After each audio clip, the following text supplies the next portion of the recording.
Welcome to the Missouri Woods and Water Podcast. I'm your host, Nate Thomas, doing a quick intro for today's show in which I'm not on again.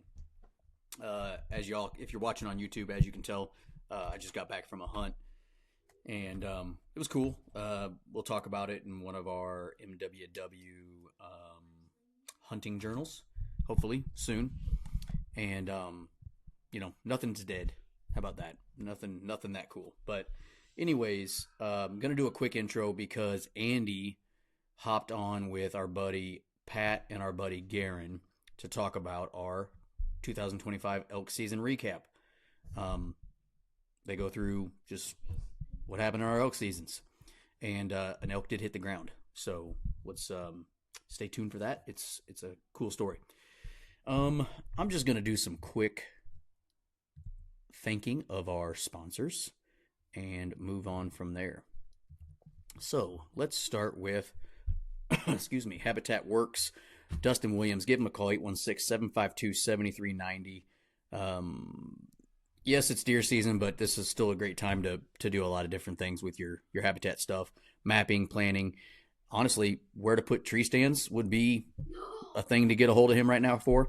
Reveal Cameras by Tacticam, we've got a 6 to 8 cameras out at our new hunting spot, giving us some information. We've been using it. We're figuring it out. It's been helpful. We went out there tonight and, like I said, saw some stuff. So check out Reveal Cameras by Tacticam. Morel Targets. My wife made me put all my targets up the other day because they were all out in our backyard and people were coming over, and apparently that doesn't look good. I don't care. They're awesome. So I just moved them and I'll put them back. So check out those Morel targets and find, one for you. Huntworth Gear, I'm wearing it right now, Vertec pattern. Use code MWW15 for 15% off. I believe they've got a sale going on right now. We will post it on our social for you. But check out Huntworth Gear. They've got actually their new silent, I don't remember the actual name of it. I'll have to remember. But their new silent gear is cool. And so I'm excited to try that out. I haven't used it yet. Just hasn't been cold enough, honestly. This is what I wore tonight. I got a base layer and then this. And that's it. On X, use our code MWW20 for 20% off. Got to go to the website. We've been using it a lot. Me, Andy, and Micah sharing our new hunting spot. And then if we can take our buddies, we'll share spots, share pins and stuff like that on X. Athlon Optics, check them out. Find a dealer near you. I finally got my stuff mounted on my son's and mine 6.5 Creedmoor for rifle season, youth season coming up, and I just got to shoot it now. Everything's mounted. Now I got to shoot it. And then Huxworks. There is a suppressor, Huxworks 762 Ti on that gun. And I'm excited to use it. When I shot it after I, set everything up, and it was quiet. So I'm excited to see how it shoots. And then one other thing I want to touch on, it sucks. Our other partner, Black Ovis Camo Fire, as a lot of you guys and gals know, quickly and unexpectedly went out of business. And so we are no longer working with them, unfortunately. And, hopefully y'all got your orders. None of us knew about it. None of the employees knew about it. It kind of came out of the blue. And so, actually a fellow on Instagram, Aziac, Aziack, I think, could be spelling that wrong, is a tripod manufacturer or business. And he put out a couple, videos about that the other day, which were pretty good. So if you want to learn more about the bankruptcy, stuff I didn't even know, we didn't even know about it. So you might want to go check out their videos. But yep, it sucks. It's true. They're gone. So no more stuff, no more base layers.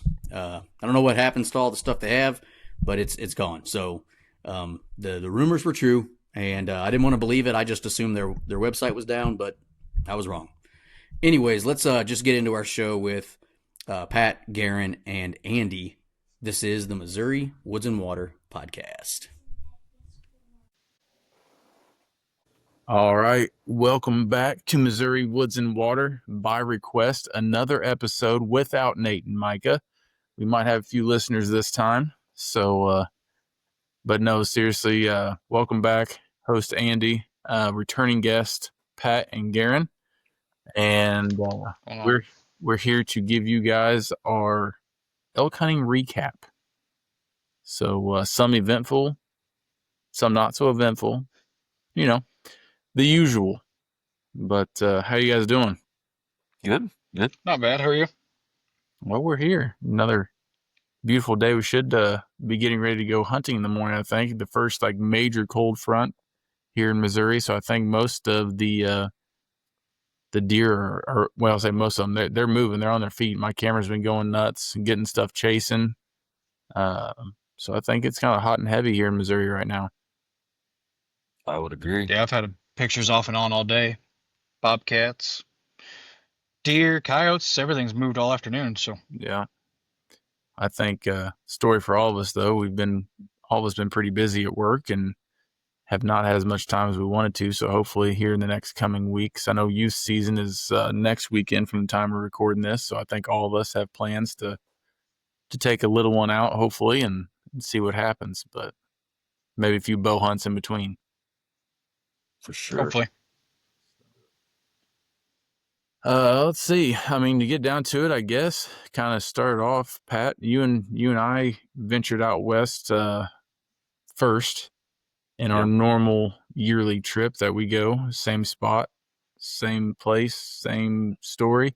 Oh, pretty much opening week and people and the least amount of elk we've ever seen. That was the theme of our people. Well, we got out there Labor Day weekend, and as you would imagine, we go to the unit. People who haven't listened, we're in a unit with ATVs. When I say that, there's ATV trails throughout the mountain range that we're in for recreational riding. First day wasn't too bad. Didn't see that many people. We rolled up there and, unbeknownst to us, camped within 200 yards of another tent. But they had it tucked in there fairly well and down over the next hill. But I want to say that within that next afternoon, 13? Do we count? I think it was 13 side-by-side, 4-wheelers, most of them with 2 people on it a piece. So somewhere over 20 hunters came up the same valley that we were in to camp and hunt. So it got flooded with pressure. Yes, there was. So not to give everything away, but you're hunting a previously over-the-counter unit that's now gone to draw along with everything else. But exactly. So what's congested it? Because it sounds like you've got more and more pressure even after it's gone to a draw. Because it's such an easy place to draw. Just access. We're actually access for one, but we're actually drawing it as a second choice off the draw. Right. So, I mean, and then there's a crap ton of leftover tags even after the primary draw. But it's still limiting it. I mean, there's a cap on tags still.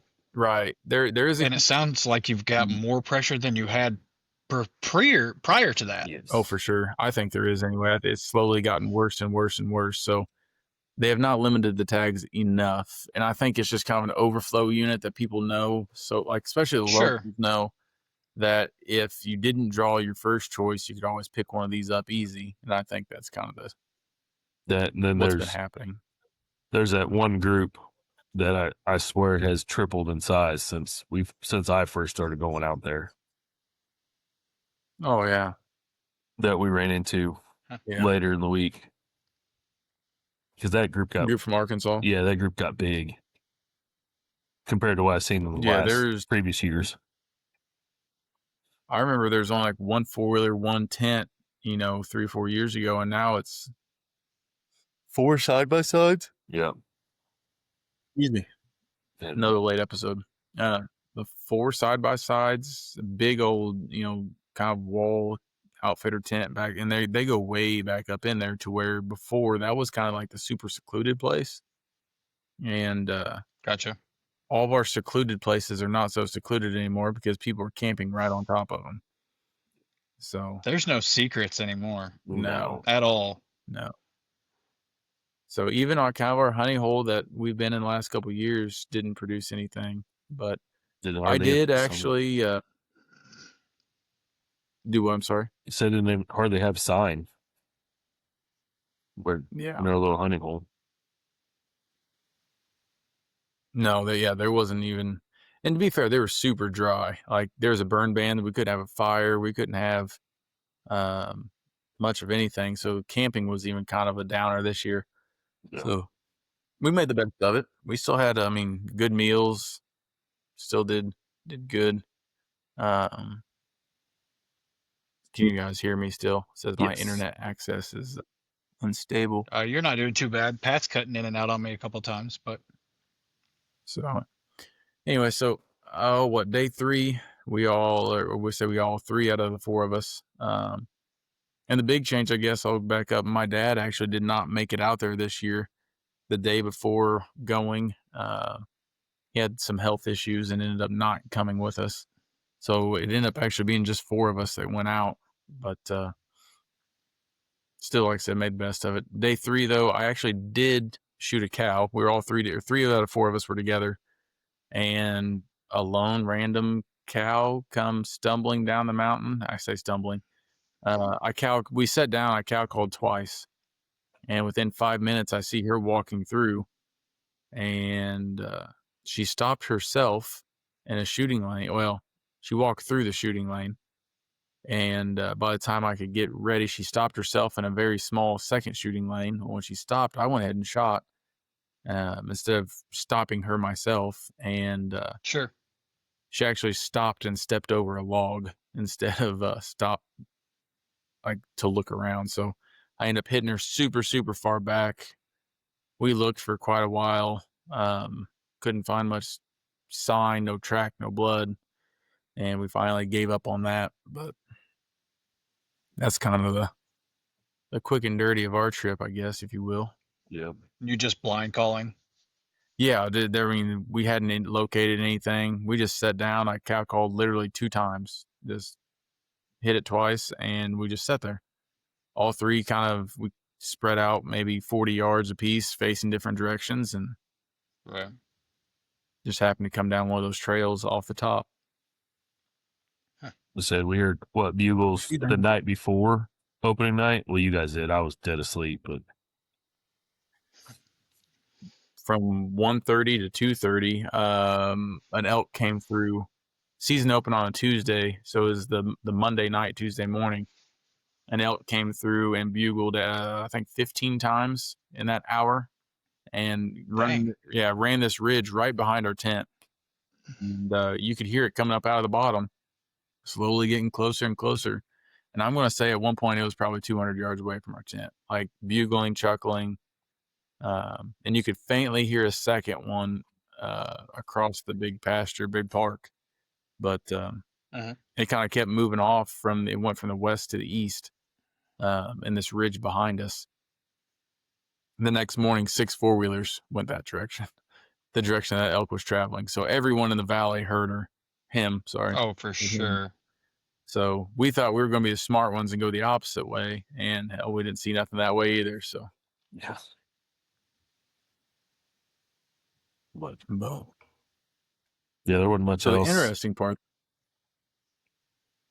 No, yeah, go ahead. So there wasn't much else. The only other bugle we heard was a guy. And 2 fatties went running. You'll have that. You'll have that. I was out of breath on that one. We got the old Doug Flutie on us, which to be fair, they did too. But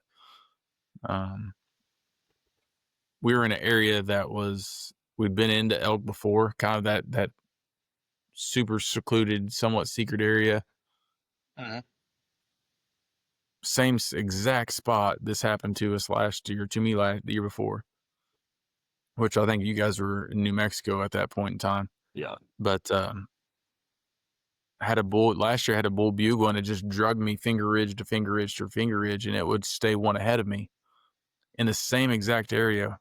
This bugle, we were even quiet. We hadn't bugled yet at that point, and this one lights off. Now we answered him, And it kept going. It chuckled. We chuckled, like just back and forth. I'm like, all right, let's go. So we took off after it. I don't even know how far. I don't even know. It was a long ways that we chased this thing, and it would move. We would move. It would move. And I kept thinking, like, I'm not going to let this happen again. Last time they just, it basically ran from us and stayed that far ahead. We got pushed hard. So let's push hard, get up on it, and make something happen. So we keep going. Pat was below me trying to swing kind of into it. I was above it, making sure we kept wind. And Pat, how far did we go? I don't even know. I think it was at least 700 yards. We were running over finger ridge to finger ridge and run down one, realize can't go that way, turn around, run back up to the top to swing around the top of it. And it was a lot. I had to pull my reed out of my mouth because I was making noises, running, huffing and puffing. Uh-huh. So we pushed up and we got to the point like, okay, we're within 100-ish yards. Like, start to kind of creep, kind of get, see if you can spot them. I crept around a cedar tree and there's two guys kind of like huddled up against this tree. They had no idea where I was. And finally I cow called once and they looked over and kind of startled them like, oh shit, like there is somebody. Right. And the funny part was that right after that, they waved to the guy who was doing the bugling, was down below them. So we were kind of playing the reverse game. They had somebody. Oh, there was three of them. There's three of them. Yeah. They had two guys high, one guy low, and the low guy for them was calling. Well, the high guy for us was calling. Right. Well, then that guy come up and kind of me and him were talking. And I said, hang on a second. I cow called twice. And he looked at me kind of funny. He goes, there's more of you? I said, yeah, he's down there. He had no idea Pat would have been within 40 yards of him at the time. So I feel like we win. But yeah. No, it was got the blood pressure going, got the adrenaline rush there for a little bit, but yeah. Other than that, it was pretty uneventful. Other than that cow, so yep. I don't know. So Garin, you went out. So we went out first opening weekend in Colorado. You went out, not the second. Was it third? I waited till the 16th. 16th. Okay. Yep. Yeah. Which some of that was by design. Some of that was, I intentionally kind of shorted my trip because I was a little short on time this year because of my little episode in May. I say, yeah, you almost didn't get to go elk hunting this year. Yeah, almost not. Yeah, I had my wisdom teeth taken out in May, and then 4 hours later had some kind of cardiac episode, and I died for about 45 seconds. So I ended up with a pacemaker and wasn't real sure if we was going to get to go hunting again. So wow. So in for the wisdom teeth, out with a pacemaker, huh? Yeah, pretty much in a 2-day span. And nobody really knows why. So we're still fighting that battle a little bit, but that's comforting. Yeah, my wife was not real impressed with me that I told her I was going either way. So we had a little, I had a checkup and a device check basically right before I left, and I was unassisted and in a normal sinus rhythm 99.8% of the time I've had it. So they're chalking it up some freak deal, either response to like the anesthesia from the drugs or just some freak deal. Wow. So wow, that's wild. So yeah, it was interesting, but you had that in May, right? Yeah, the end of May. So normally I go for 2 full weeks. Every year, I mean, regardless, it's pretty much a 2 full weeks, and I shortened it to about 10 days this year, with hopes that the new moon and the dark moon hitting right at the fall equinox would be prime time. I've been to the unit that I've gone to twice, and actually I killed a bull there 3 years ago also. Okay. So I kind of knew the area a little bit. I knew I could get away with shortening my trip a little bit. I've stomped around there enough. I know my haunts. Yeah. and how to navigate it pretty well. So you get pretty. I mean, So typically I was, when you're picking dates, you're looking at moon phases, looking at I all do, kinds of stuff, huh? yeah. I like the moon phase,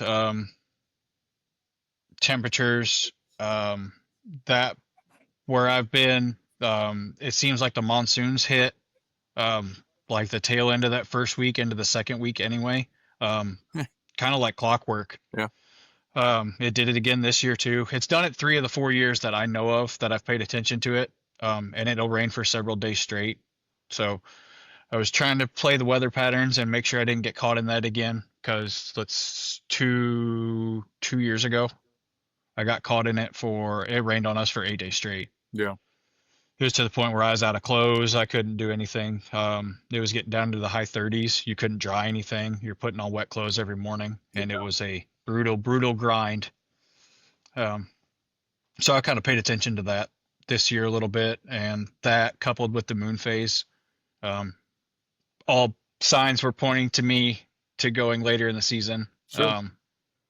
The last few times I've been there, it seems like the 19th or 20th has been when it really starts to pop off anyway. So I wanted to be there before that, but definitely in that window also. That makes sense. So you've been to the place you're going, kind of knew, had a game plan. You do a bunch of e-scouting, right? I mean, that's you use. I do. Yeah. I'm an Onyx junkie. Okay.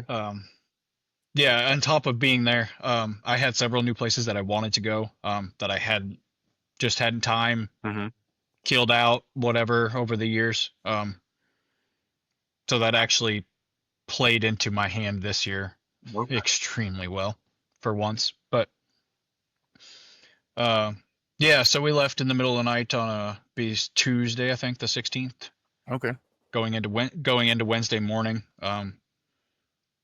And there was a lot of stuff going on at home, and I told my wife, I said, I'm going to try and go and kill one before the weekend's over. Said I'm already short on time anyway. There's a whole bunch of stuff going on. I was like, I think I can do it. Yeah. We did it in New Mexico last year. Pat and I and my father-in-law went New Mexico, in a place none of us have ever been. I've never stepped foot in that state, and we got it accomplished in 4 days. Yeah. So I was fairly confident this year going to a place that I've already been, that I've got enough history with, that I could go and at least have a good opportunity in the first 3 or 4 days. So yeah. And we did finally, actually. Got it done again, huh? I didn't hunt that first day. We got in late afternoon, kind of hung out, acclimated a little bit, got everything set up. I actually had a couple of guys there already. They went out the weekend prior to us. Okay. So I already had 2 other guys with tags there. And they had been pretty slow, I guess, the first few days. We both have satellite communicators, so we had texted a couple of times on our way out there prior to anyway. It was pretty slow. It had rained a little bit, which was good because that area was dry all summer long. They did get the monsoons about a week prior to, like, the 4th, 5th, somewhere in there. It started off and rained for several days there. So you guys were able to have a fire? Yeah. Okay. Yeah. Nice. I never actually do. Yeah. We don't ever really come out of the woods till well after dark. Heck, it's usually 9:30, 10 o'clock before I get back into camp, and by that time I'm hungry and ready for bed anyway. Yeah. It's understandable. We're a little softer. We come back just before dark. It happens. Fire up our Blackstone, and yeah. That's the best way to do it, though. We did take the Blackstone for sure. Yeah. Nothing like a hot meal at the end of a good day of hunting. Yeah. But I checked off, I don't know, I think I put in 10 miles the first day and checked off most of my bull haunts. Went back to the same place that I'd killed one before. I had 3 or 4 spots where I've bedded bulls before and had encounters on, and I made about a 10-mile loop, and I couldn't turn anything up at all. Nothing. I mean, there wasn't sign that I could have told you was in the last 2 weeks Yeah. in places that are normally overrun with elk and kind of overlooked. A lot of guys walk by it. It's one of those weird caught in the middle places. Uh-huh. Um, and usually I have really good luck, and I couldn't turn up a bugle, couldn't turn up sign, couldn't turn up anything. Really? Yeah, it was rather discouraging because I thought everything was, all the cards were kind of falling in the right spots, it seemed like, and then when they get there and there's nothing, I was like, oh boy, now what are we gonna do? Yeah. So I backed up and punted. I did a lot of e-scouting. There's an area called, we call it the Triangle of Death, and I've looked at it 3 different times for 3 different years and never could decide a good way to get up in there. It's about a 600-foot climb and about 600 yards, and there's no way around it. It's basically 3 different ridges all meet, and it's this giant bowl in the middle of all of them. Yeah. And it just looks absolutely perfect from a topographical standpoint, from a summer bull hangout standpoint. It is perfect. I mean, it's just a giant bowl. There's meadows, there's water, there's a couple moose ponds, Uh-huh. 3 big ridges all meet there. I mean, it's been a mecca, and I knew it would be. Just either ran out of time or effort, or 600 feet and 600 yards, a long ways to go, and there's not a good way to do it. You're crawling over rocks and hands and knees and just trying to get up in there the last little bit, let alone killing something in there and trying to get it out. Sure. But I decided to back up and punt and go for broke while I was still pretty fresh, and got up in there and found some good bull sign. I did get into a couple bulls that morning, so it'd be our second morning there, and not quite where I expected them. I expected them to be in that bowl, or at least really close to it, and they were on the back side of the ridges from it. There was at least 2 bulls that morning that I kind of got on a little bit. We got them to talk, but I never could get anybody to commit, really. Uh-huh. But I did a little exploring inside that bowl and the perimeter a little bit, and I'm about 90% positive I ran into a wolf. Oh, which I was not expecting. not on the bingo card, huh? That was not on our bingo cards. I've seen reports of them basically on the other side of the mountain range. Yeah. But I had not seen anything or heard anything about them being in that area. And he woke us up howling, basically. It was almost one of those, kind of makes you think a little bit like that's not a coyote. No. I've heard western coyotes. I've hunted a lot of coyotes. That's not a coyote. And it was super lonely, sad sounding. Yeah. And you heard a second one pop off, and you could tell they were almost yipping, kind of like coyotes do, yipping, Right. playing with each other and stuff. But it's not the same sound, and not even close. Huh.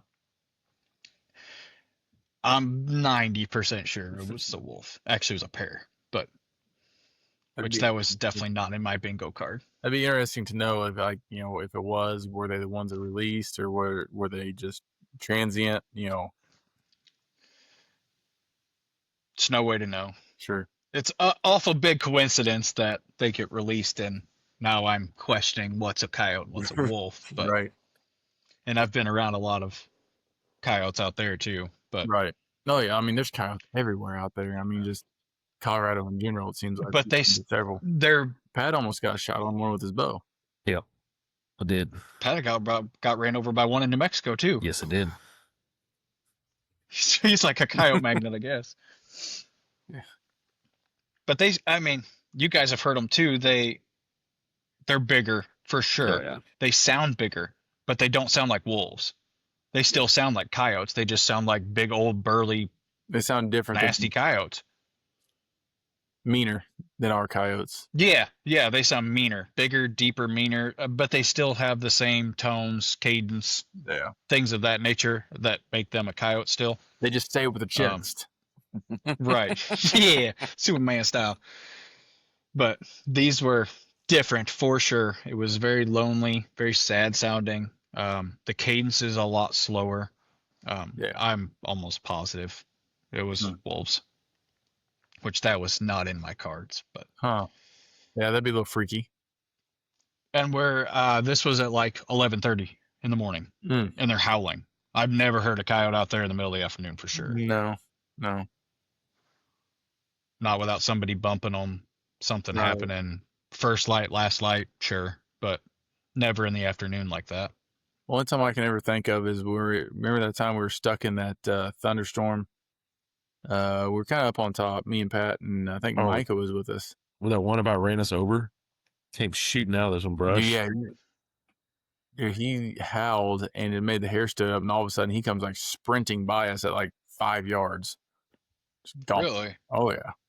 But there was a storm coming, and it was like on us. Type. He's trying to find his friends. He was lost.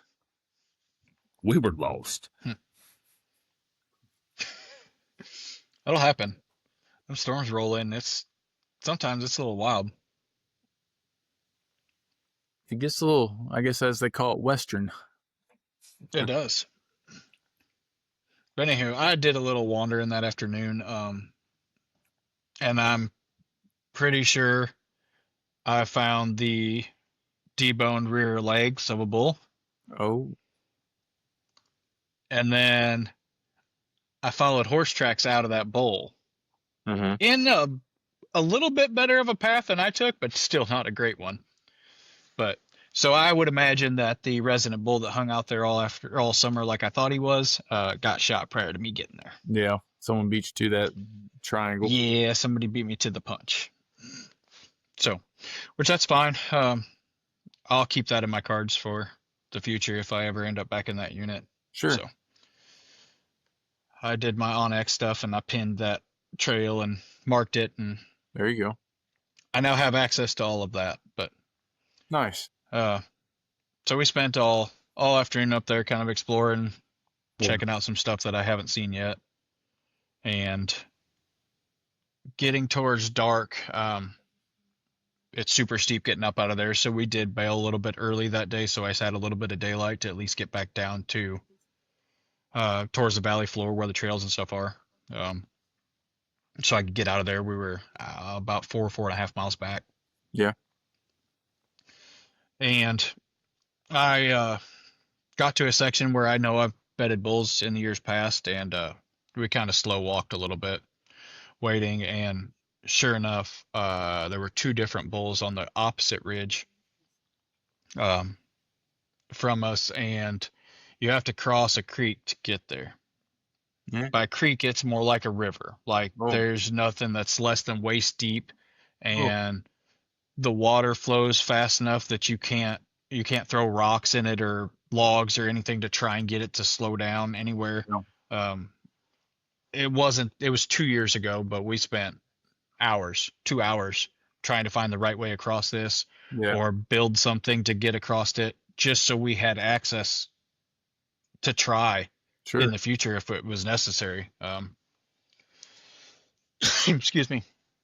But they were definitely on that side of the creek.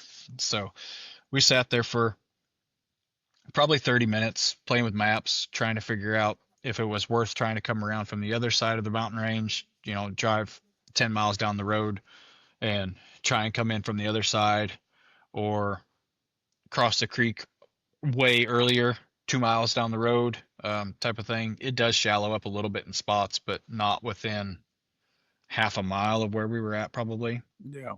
So we kind of sat there and discussed kind of a game plan for the morning, and found a spot that we thought we could cross, kind of walk down to it, and made a game plan for the morning to cross the creek and go up and get that bull.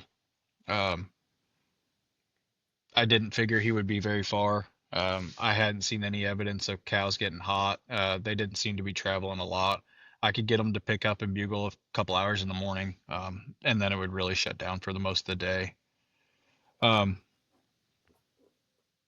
So I knew it was a matter of time before one of the cows got hot and somebody all havoc broke loose. But I thought if he would sit there, because it was well after dark, and he was stood up there and bugled his head off for 30, or I mean, probably 30 times in a row, just one after another. Mm, So I didn't figure that he would go very far. right. So that was my game plan, was to go back up there and cross the river and go get him. I didn't have hip boots or anything, but I had a body size trash bag that I was going to cover myself in and try and walk across this thing without getting too awful wet. Body size. Okay. That was the best game plan I had. I found a spot that was rocky enough that they weren't big rocks and they weren't super slippery rocks. And I was just gonna try and waddle my happy butt across that creek and see if we could go up there and kill him in the morning. But it's about 200 feet down or so to this valley floor off the trail. Okay. And we got there fairly early. I was hoping I would hear him before daylight and get an idea of exactly where he was. I had a pretty good spot pinned. I was pretty confident that I was able to get into his window if he was still in there. But I was trying to wait until I absolutely had to cross the creek Yeah. because there wasn't no coming back after that. Not very easily anyway. So we sat down there, dropped down about 200 feet, waited 15, maybe 20 minutes. Just hoping to hear him. Gosh, I'm like, this guy's got to bugle somewhere. He bugled his head off all evening. I was like, he likes to hear himself talk. Surely if he's here, he's going to pop off this morning. Mm-hmm. We waited and waited and waited. And now he pops off Oh. behind me Oh. where I had just dropped down from. Okay. He's up the ridge. He had crossed the creek and went up the ridge that I had come off of. Except I had already dropped down 200 feet now, and he was still 400 feet above us from the trail. So now he's about 600 feet above us. So do you think that helped you, the fact that you had already dropped down as far as like thermals and wind? The wind's still coming down in the mornings.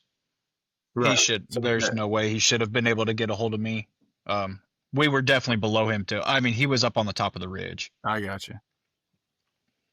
So either way, we would have been below him. I'm sure where he was at, I mean, I'm sure he's seen people. It's not that much of a secret. There's outfitters in and out Yeah.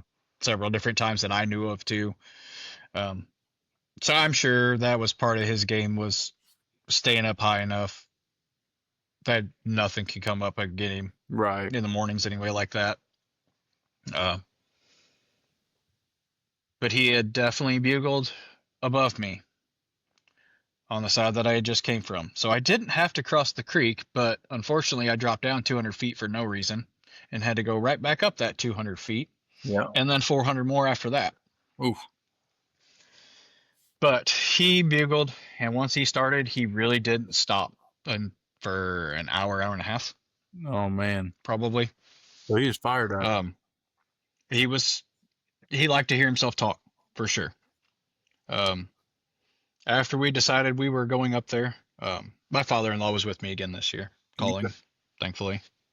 Sorry, So I guess I didn't that's get to that part of that. That's But secret weapon, huh?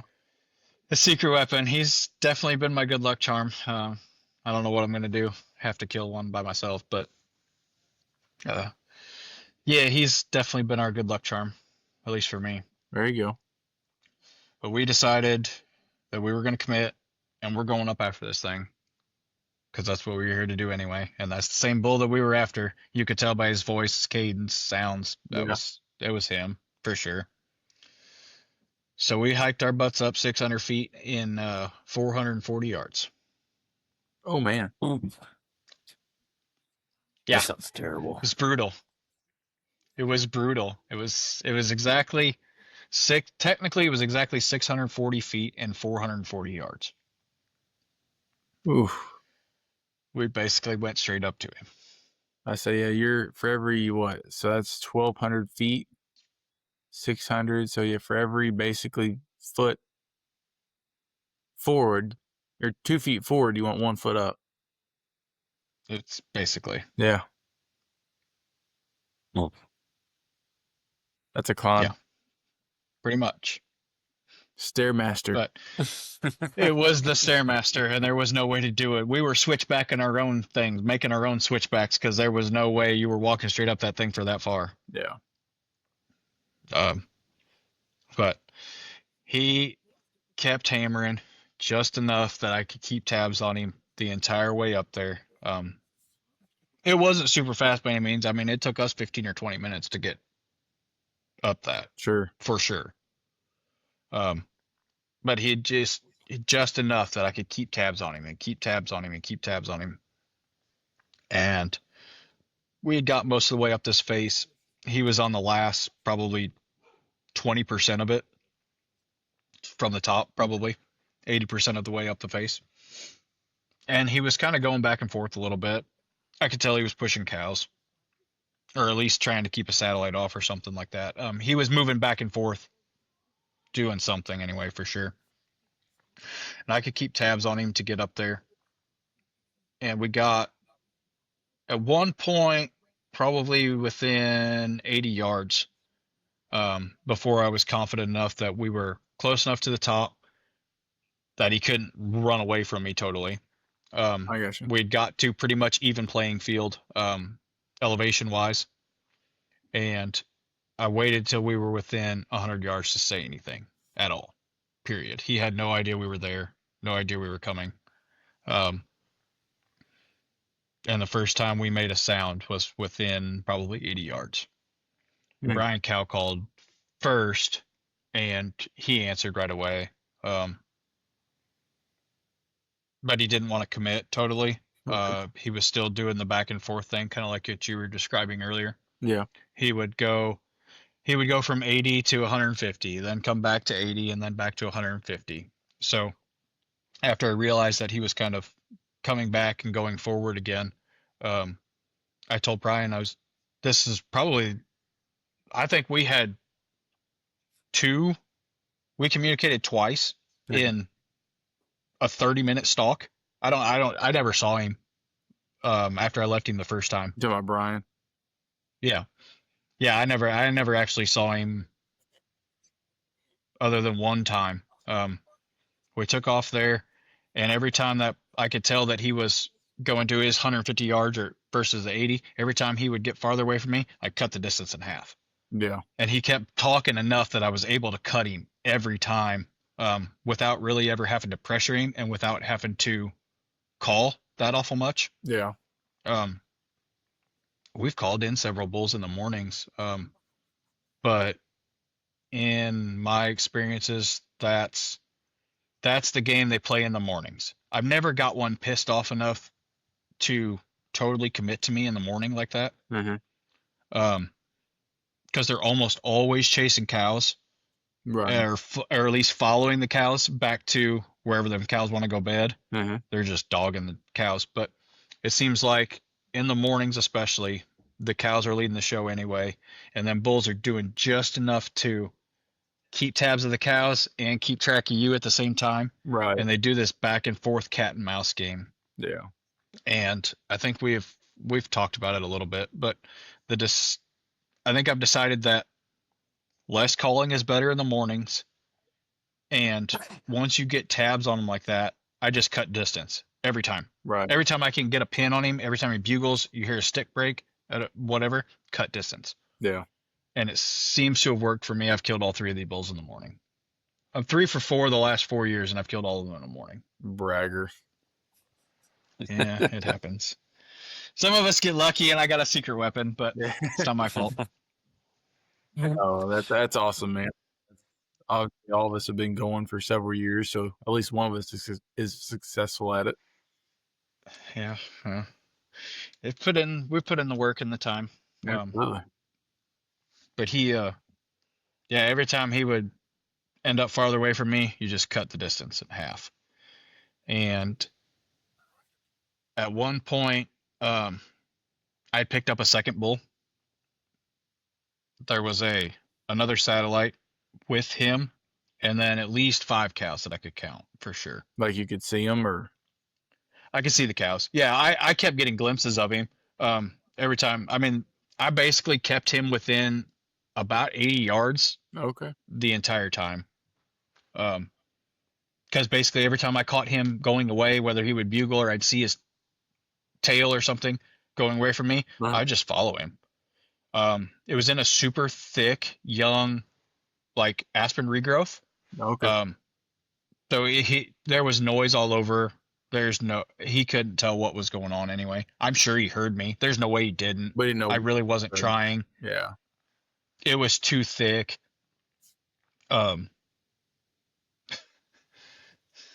Brian's going to shoot me if I forget this part of the story, I guess, but we got all the way up here to this bull, and we're about to the point where we're going to start calling. Like, he had to have been within 180 to 100 yards, and he heard a stick break, and we both froze. And then it takes another step, and I'm like, that's black. Like, black. Like, Brian, that's a steer. Oh, no. Like, 600 feet up here all by itself? Like, this is a steer. Like beef cow steer. Beef cow steer. Like, Oh, man. what are you doing up here? I'll come to find out, it was actually a heifer. She weighed about 700-800 pounds probably, and it was definitely a heifer. And I made a comment about Jack being up the hill. Oh, yeah. So, and after we decided it was a heifer, we named her Jill. And Jill actually followed us while stalking this bull. Oh. She paralleled us and followed us for a solid 100 yards. Which honestly could have helped, could have hurt. It was noise, movement, breaking Right. sticks. Oh, for sure. It's just odd that, I mean, that's not what I was expecting to run into. And we were at the point where I was like, that bull's got to be right here somewhere. Yeah. And then all of a sudden, here's this 700-pound heifer. Not what I was expecting to play with. And honestly, like where we go, that doesn't expect me. There's a solid herd of cattle in that unit, and you know There were cows in the bottom and calves Yeah. in the bottoms, but we had just climbed 600 feet, and I did not expect to see one up there, Yeah. especially all by itself. And we're talking like just after daylight. I mean, it's now 45 minutes after daylight. Sure. Yeah. But we had got onto him, and after I'd realized that there was a second bull, I got Brian's attention. Well, I don't know, he was 30, 40 yards behind me, breaking sticks, and he did a little cow calling, a little raking. He really only bugled 4 or 5 times, probably total. They knew we were there. Neither one of us really saw the point of screaming its head off at him. He knew we were there, and he thought there was a bull there also. Yeah. Because every time he would rake, Brian would rake, he'd come back and scream at him. Sure. But after I figured out there was another satellite, I got his attention, waving at him. I pointed up the hill. I was like, I'm going now. I said, there's 2. I think I went like this. I'm like, Yeah. there's 2. It's either 4-point or. Yeah, I don't remember. I think that's what I did though. I was like, there's 2 bulls, and took off again. And Okay. he would never. The bull that I shot is actually the satellite that popped up Okay. after the second time. Not the one that screamed his head off all morning. Shoot. A But bull's a bull, but yeah. oh, for sure. He bugled like twice. This other bull had bugled 30 plus times, 40 times probably by now. A satellite. I'm going to call him the herd bull, I guess. No, I'm going to call him the herd bull. The herd bull, I mean, he screamed 30, 40 times at this point. Yeah. And this satellite was off. Even with me, the herd bull was up maybe 20, 30 feet in elevation, probably. Just one little ridge above me. Yeah. And I could keep tabs on it. I could see him for the most part on occasion. And then he bugled enough. I knew where he was at pretty much all the time. And after I figured out there was 2 of them, every time I'd hear one of them, I would just split the triangle in half. Like I kept both of them basically in play all the time. Yeah. I never really got too far above the satellite, but I never really got on plane with the herd bull. Sure. I just kind of kept closing the distance because it seemed like we were all coming to a point anyway. Oh yeah. I could hear both of them bugling and me closing the distance. I knew we were all coming to a head at some point. Somebody's gonna meet somebody. Like, pretty much. So I kind of just kept squeezing and squeezing and squeezing, and I guess Brian could hear me, or he was doing the same thing anyway out of instinct. I guess I don't. He ended up even with me. Whether I don't know if he was truly following me or if he was just following them, knowing that that's what I was gonna do. Right. I mean, he and I have hunted together for 7 years, I guess now. Yeah. And a lot of miles. So I guess, I don't know. He might have just known what I was thinking. Sure. But we just kept closing, and finally, I guess last time I had heard Brian, I heard a real cow up above me, and then Brian cow called, and he started raking, and he was raking a little bit harder this time. I don't know if he could sense that we were closing the gap also. Yeah. Because we were within 60 yards at this point of both bulls at the same time. Oh wow. It was too thick to shoot at that range, but we were definitely within the wheelhouse, and he was getting a little bit more aggressive. Yeah. With his tone, the herd bull was Agitated. You could tell he was getting a little more agitated because that other bull satellite was close enough, and we were kept closing in on him too. Yeah. And he was just getting a little bit more agitated. And Brian got a little more aggressive with his raking. And all of a sudden the satellite went from 60 to 10. 10. 10. And I said, oh crap. I hadn't drawn. I had no idea he was coming. I had caught a glimpse of him at 60. I'd kind of settled in above this little gain trail, just waiting for one more of them to say something. Right. That satellite was it almost looked like an old avalanche chute or a burn maybe. It was quite a bit more open, too open to the point where I knew I couldn't go in there with him. Right. We were gonna have to bring him into that thicker regrowth where I was at, or I'd have to shoot from the edge of it anyway. Because it was too open to be in there with him for sure. Right. I mean, you could have shot 100+ yards in there, and that's not super common. No, not at all. Not in the dark timber type stuff. Yeah, no, this was old ponderosa pine growth. They were pretty spread out. I mean, you could have shot at 100 yards pretty easily. But yeah, he went from 60 to 10, and I hadn't drawn because I didn't know he was coming. All of a sudden, I saw frame and tines and fronts, and I said, "Oh shit!" Luckily, there was a fairly good-sized pine tree in between us, and a cow above us had mewed, and he turned his head to look up the hill at her. Mm-hmm. And when he did, his head cleared the pine. So I was able to get drawn with him at maybe 12 yards at this point, basically. So I was able to get drawn with him at 12 yards.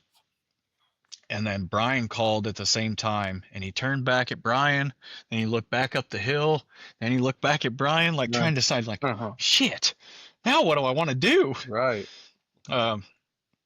And basically he had two choices, whether he was either going to go above this tree around to me, and he'd have been in my face. I'd have had to shoot him in the chest at 10 yards, basically.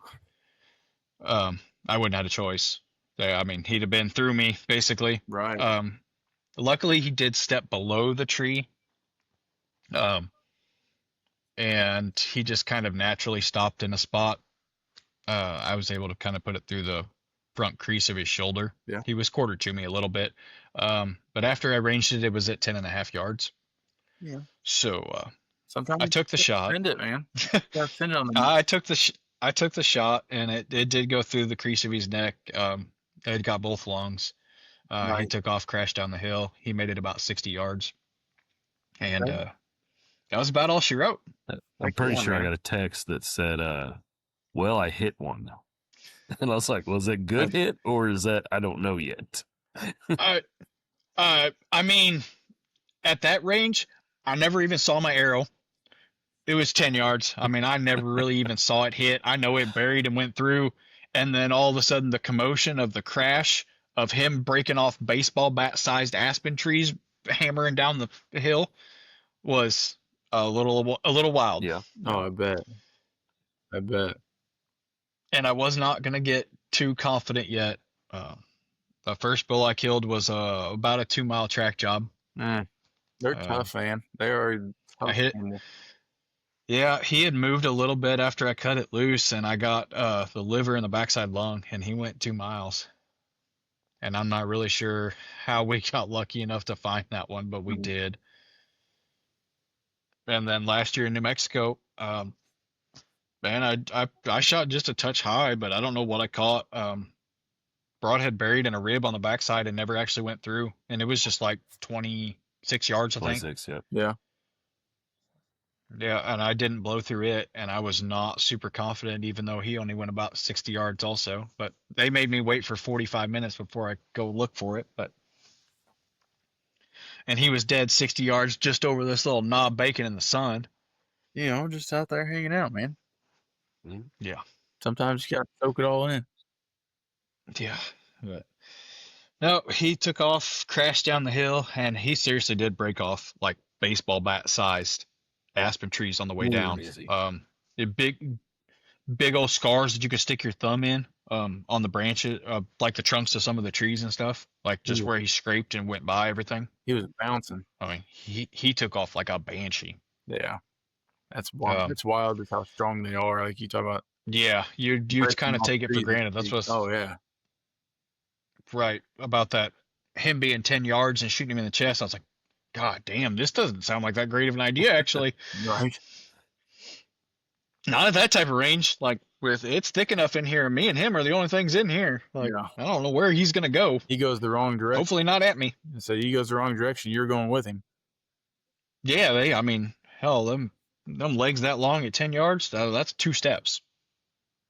I don't think I could have shot and then had the reaction to get out of the way if he'd have come at me or something stupid. No, just how fast. I mean, you know, when you see him out there, a step, and it's just like when I shot at my cat, she took 1 step, and that was the difference from vitals and 4 feet.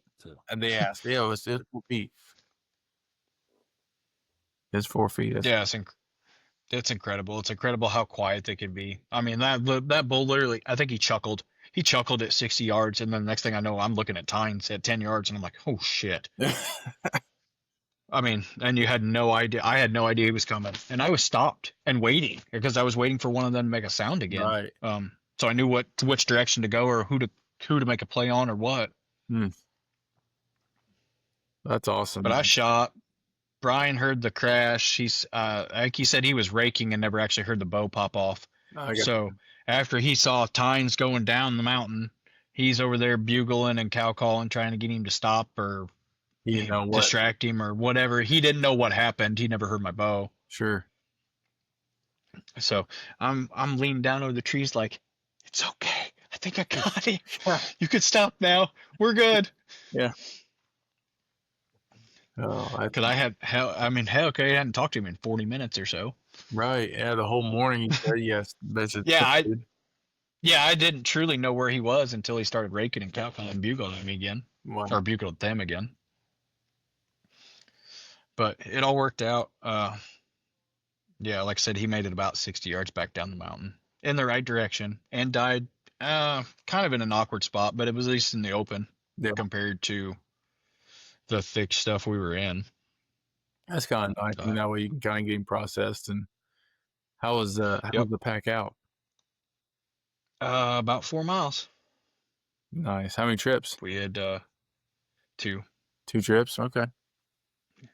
We did it. It was rough at times. That's fun, but yeah. Yeah, as I say,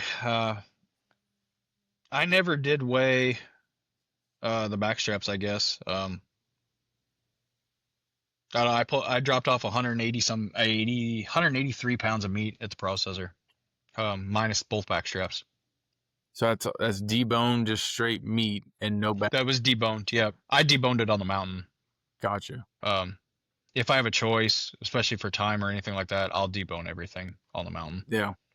I carry a tarp and everything with me. Just lay it out on tarps, Ain't bad. and game bags.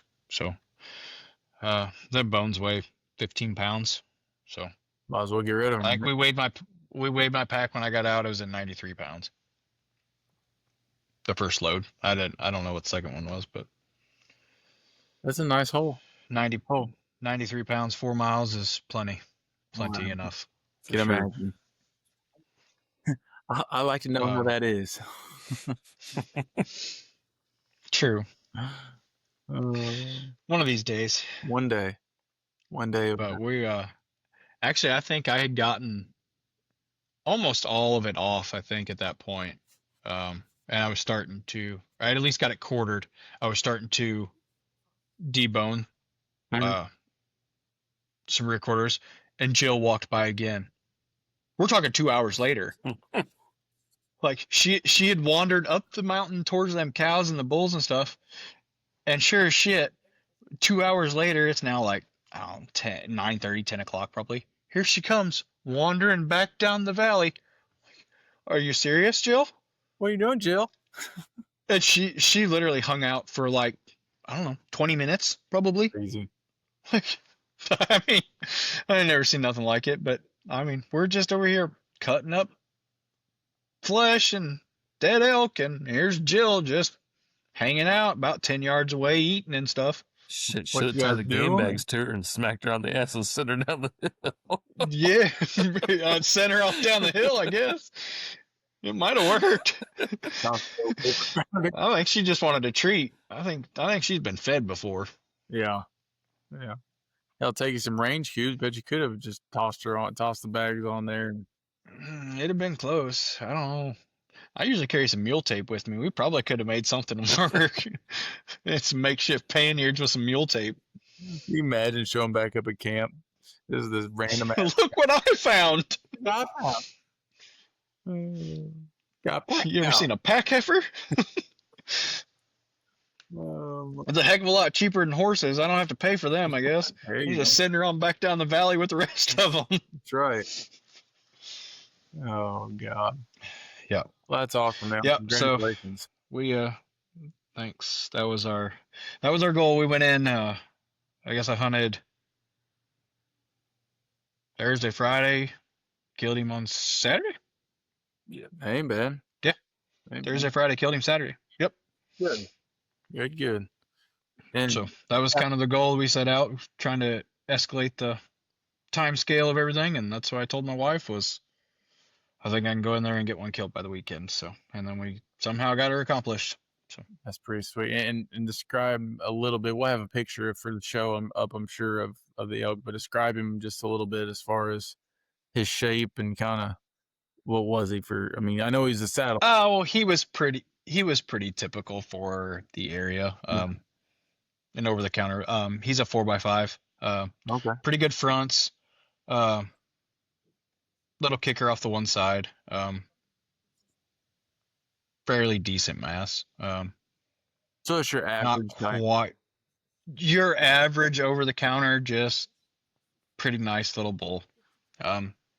He's probably a 3-year-old, 4-year-old, judging by his ivories. Hey, nothing wrong with none of Yeah. that. He wasn't quite as big as one I killed in New Mexico, but okay. Still a pretty solid former over the counter unit. Any bull over at 10 yards, I wasn't passing nothing up anyway. He was legal, and any bull like that, I wasn't going to be that picky. Is worth it. So, especially that kind of morning. I mean, not very many people get to hear an elk bugle period, let alone listen to one. That's 40. I probably heard 40 bugles that morning and chased them all morning. So I mean, that's the game, and that's what we were after. It is. All morning, you were done by 9. Yeah, well, I mean, it was a shorter morning, but it's fine. We start by 6, Actually, I think I shot him at 7:50, if I remember right. Oh, jeez. All morning. He was there for 45 minutes. It was a good morning. we'd also walked 4.5 miles, and I'd been up since 4 o'clock. So I mean, There's that. it'd been a while. It felt late. Well, pretty sweet. Well, what? So future plans? Obviously, that place I'm guessing is still on your list, right? That's still my fallback for There sure. you go. I kind of play the game. Idaho's a first come first serve. I've actually been there too. It opens in December, Okay. so I'll start this whole process again in December. It's a first come first serve. You get assigned a random number in the waiting queue. Mm-hmm.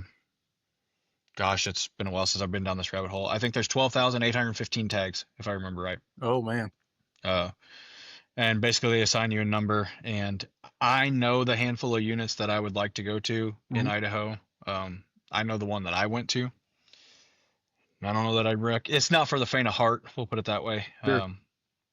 Most places in Idaho I don't think are quite for the faint of heart. It's a little rougher especially country. to somebody new. Yeah. They're not very tall, which can be deceiving. Okay. You know, a lot of your newer Western elk hunters, Colorado's most people's first choice. It's the first state you hit. There's plenty of opportunity. Most people don't drive, 30 plus 40 hours a lot of times. Right. I think where we went, I mean, it was like 25-hour drive. We were basically in Washington, Oregon corner. Yeah. Most people aren't going to venture that way. So you see these, 11, 12,000 foot peaks in Colorado, and you look at topo maps in Idaho and it's 7,000-8,000 feet. It's like, I'll walk all over that thing. You won't. I promise you won't. You won't. That's fun. No, I promise you won't. They are steep. Yeah. They're rough, rugged, steep. Idaho is not a joke, and not for the faint of heart, for sure. Yeah. For anybody looking for that. But there's opportunity. If I get assigned a random enough number, I'll have me an Idaho tag for sure. There you go. But it goes from Idaho to Wyoming ends January 31st. Arizona after that. I think I've got 8 points in Arizona now. Well, you can post in Arizona then. Yeah, probably. Once I hit 10, I'll probably start flirting with a few ideas. Right. I think I'm probably gonna save it for a while.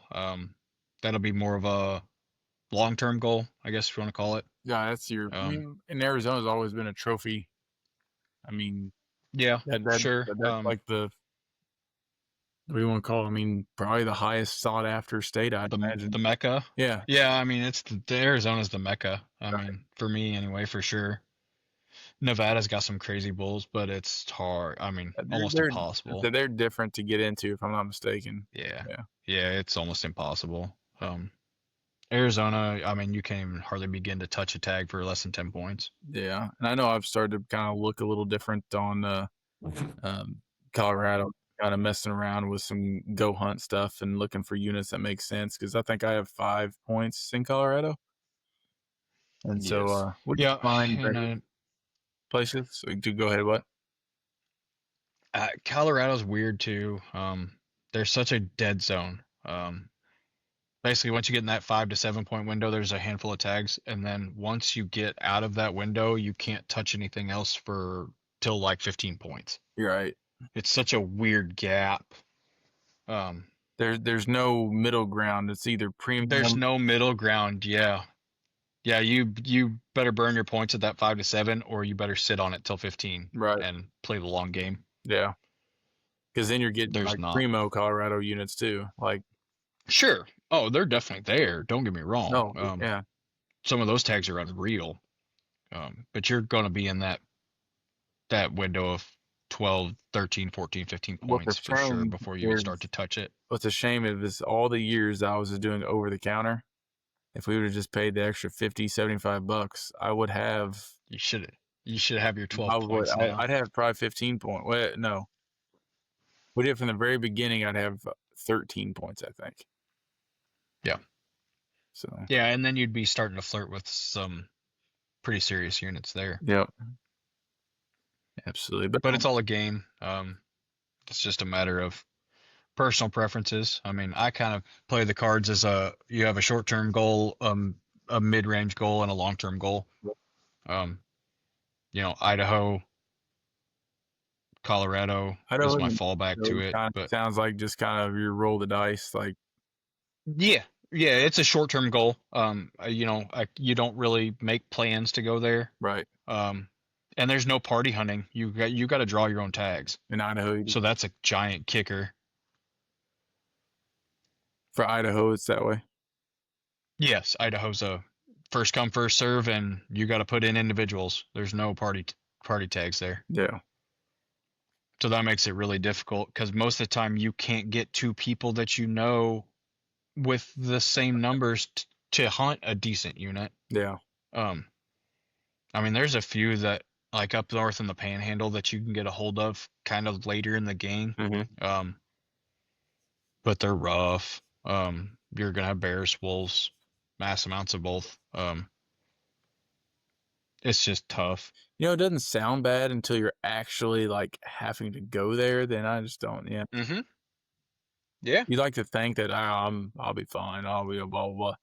But until you're in the middle of the woods at night in a tent, there's bears and wolves. And you hear wolves howling around you, and you see grizzly bear tracks and stuff, and it's a different cat. It is, yeah. And especially up there, those wolves are no joke. Those are cats. Cats are there too. Yeah. Yeah. That place that we went was a hot spot for big cats, and all them wolves are. The game warden called them 200-pound monsters. He said this is not your average. This isn't a coyote. I know you're from the Midwest. He said this is a different game out here. He's like, this is no joke. These are 200-pound monsters. It is on the bucket list. I would like to go wolf hunting at some point. I agree. I bought tags. They were like $30. They're not terrible actually. Even I think that's like, some other states they're not bad, but Montana is actually on my list too. I have a buddy that's out there right now, drew the general tag in Montana. So he's out there. He went archery season for a week and no luck. And then, dang it. But he kind of got on a few in a different unit. He had a mule deer tag where he's seen elk. He had a mule deer tag. And I think he's seen mule deer where he had an elk tag. Like, wasn't in the right unit. Naturally. But he left all of his elk calls in the truck and got up in the middle of like 3 bugling bulls at one point in time. Had one at like 60 yards and it's like I was in the wrong unit. Couldn't do nothing about it. Well, that ain't worth a crap. Yeah. So he, it's one of those general unit tags. So now he can go back during rifle season. He's out there with a rifle, getting ready to see what he can get done. So awesome. Yeah. Pat, what about you? What's your long-term goals or short-term, whatever?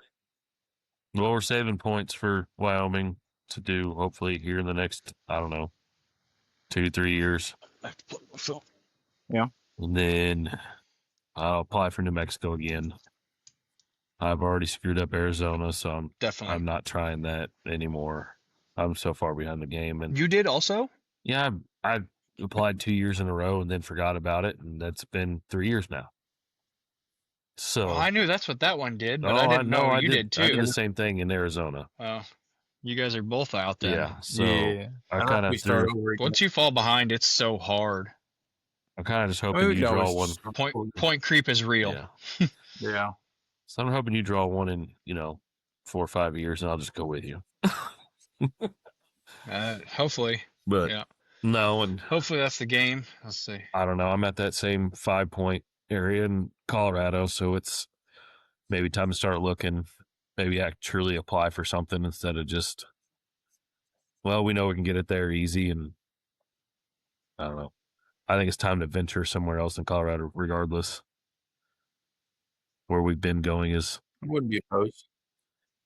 You might as well becoming not very good. I got Go Hunt subscriptions. We can play with odds and check it all out. Right. It's just I don't know. We went from seeing 30 to 40 elk in our week span to 4. So that's not any bull side, no encounter. So it's I don't know, maybe time for a change. That makes it tough. I mean, it's a lot of effort. It's a year-long commitment, Right. pretty much. I mean, yeah. And I mean, big reason we go there is my dad goes with us, and he can access some of the Right. actual hunting spots. And so as he Sure. slows down, I think we'll probably start speeding up. But the problem is we're getting older too, so it's one of those Exactly. deals. Yeah. I know Yeah. that's right. I got a pacemaker, man. They do be like that. They do be like that. They do. But I don't know. Work on my balance. That's going to be a big thing. It's a good step. I mean, falling down hurts, and it hurts worse when you get older. there's trees in the way, and yeah. Yeah. I finally got my souvenir out of my hand this week, so we're making progress. Yeah, shortly after I making shot my progress. cow that day, someone fell and put a So- splinter halfway through his hand. That was the only blood we found that day. Was in my hand. That was the only blood was our own. Nobody makes me bleed my own blood. Spin it back around to me, okay? Luckily, Brandon had a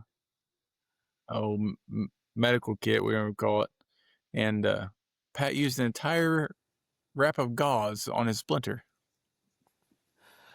To be fair, it's more like a wood shark, but It was a gouge with a piece of wood shoved in there somewhere. I was really about to fight Mike Tyson wrapping his hand so tight. Even he just called it a splinter a second ago. So now we went from a splinter to a gouge. Gouge. Uh-huh. So, yeah, It's like a fish story. It keeps getting bigger and bigger. it does. It Oh, does. wow. That's how they all go. But, well, gentlemen, we've been at it for over an hour now, so we better let our listeners move on to the rest of their day, and I'm sure they can Yeah. catch up on our adventures the next time. Sounds Oh, good. yeah. Garen, There'll be plenty more, I'm sure. So. Congratulations. Congrats. Thanks, sir. I'm sure we'll all be together soon. Coyote season is rapidly approaching right after deer season, so Yes, indeed. I'm sure they'll hear more from us. Oh yeah. Oh, yeah. Catch a nap and All get in the right. stand in the morning. I didn't catch a word he just said. I said Nope. Maybe the stand in the morning. catch a nap and get in the stand in the morning. Oh, he's going to take a nap. There you go. I was close. I missed the nap part, but Yeah. Sounds like old Jabba the Hutt again. naps. Right. No. Right on, Thank you. fellas. Oh. Thank you, gentlemen. Appreciate it. We'll catch you on the next one. We'll see you guys. Yep. Thanks, man. Talk to you guys later. See ya.